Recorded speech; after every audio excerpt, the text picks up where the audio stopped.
कहते हैं पूर्णिमा की रात रोशनी लेकर आती है, लेकिन इस गांव में पूर्णिमा की यह काली रात एक ऐसा गहरा अंधेरा लेकर आई जिसमें भटकती है वो डायन। गांव वाले मानते थे कि काली पूर्णिमा की रात वो डायन गांव में भटकती है।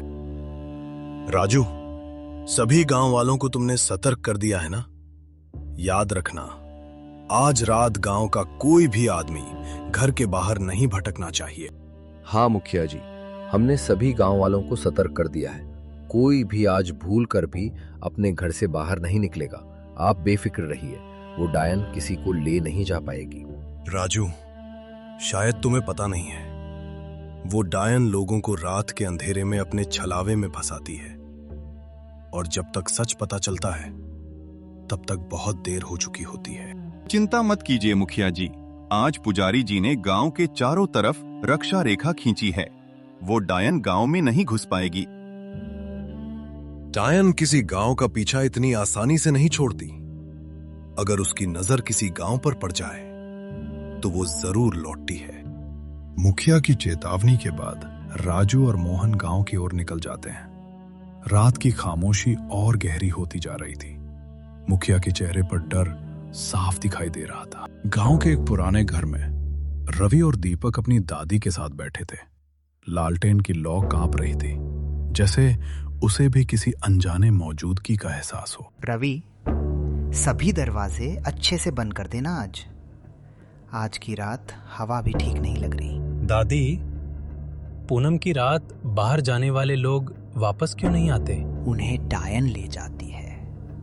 वो माँ जैसी मीठी आवाज में बुलाती है और चेहरा बिल्कुल इंसान जैसा होता है। दादी, ये सब अंधविश्वास है।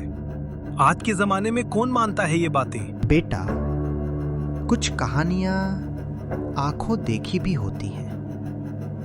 मैंने लोगों को गायब होते देखा है। और याद रखना, आज रात चाहे कोई भी मदद के लिए बुलाए, दरवाजा मत खोलना। रवि को इन बातों पर विश्वास नहीं था, लेकिन आज की रात उसकी जिंदगी बदलने वाली थी। गांव में सभी लोग अपने घरों के आगे दीपक जला रहे थे। हवा भारी हो चुकी थी। गांव जैसे डर से सांस रोके बैठा था। जब हवा बिना वजह चलने लगे ना बेटा, समझ लेना कुछ आ रहा होता है। काका, क्या वो डायन पहले आवाज बनकर आती है? हाँ, पहले आवाज, फिर पैरों की आहट, और जब सिर्फ सांस सुनाई दे तो समझ लेना वो बहुत पास है। तभी गांव के पुजारी वहां आते हैं। ध्यान से सुनो, रात 9 बजे के बाद कोई दरवाजा नहीं खुलेगा, चाहे हवा तुम्हारा नाम पुकारे।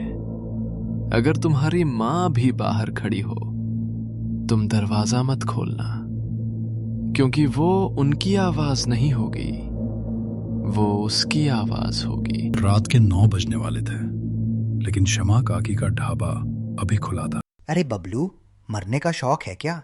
घर जा जल्दी। ये सब पुरानी कहानियां हैं काकी, मैं इन चीजों से नहीं डरता। जिस दिन वो डायन तेरे सामने आएगी, तब समझ आएगा। दुनिया के कुछ राज मौत के बाद ही खुलते हैं। बबलू हंसते हुए वहां से चला जाता है। रात और गहरी हो चुकी थी और गांव में डायन की आहट आने लगी थी। उधर रवि सच जानने के लिए अपने घर से बाहर निकल जाता है। आज पता लगा कर ही रहूंगा, सच क्या है, डायन होती भी है या नहीं। गांव पूरी तरह शांत था। तभी अचानक ठंडी हवा के साथ एक आवाज सुनाई दी। रवि, आ जाओ, चले। रवि डरते हुए पीछे मुड़ता है और बरगद के पेड़ के नीचे एक औरत को खड़ा देखता है। मुझे नहीं पहचाना रवि? मैं वही हूँ जिसका तुम इंतजार कर रहे थे। माँ, तुम इतनी रात में यहाँ क्या कर रही हो? मैं कब से तुम्हारा इंतजार कर रही हूँ। तुमने ही तो कहा था डायन सिर्फ अंधविश्वास है। ये सुनते ही रवि के पैरों तले जमीन खिसक जाती है। पीछे हटो रवि, वो तुम्हारी माँ नहीं है, वो डायन का छलावा है। पुजारी अपने हाथ में त्रिशूल लिए खड़े थे और तभी वो औरत अपने असली रूप में बदल जाती है।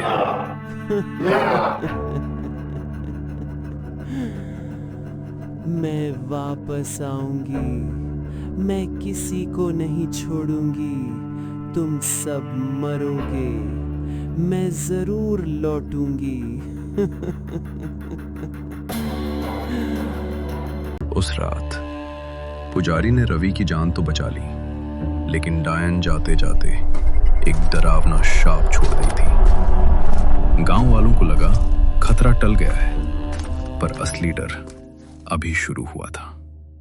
3 दिन बाद गांव में अजीब घटनाएं होने लगी। रात होते ही घर के बाहर जलते दीपक अपने आप बुझने लगे।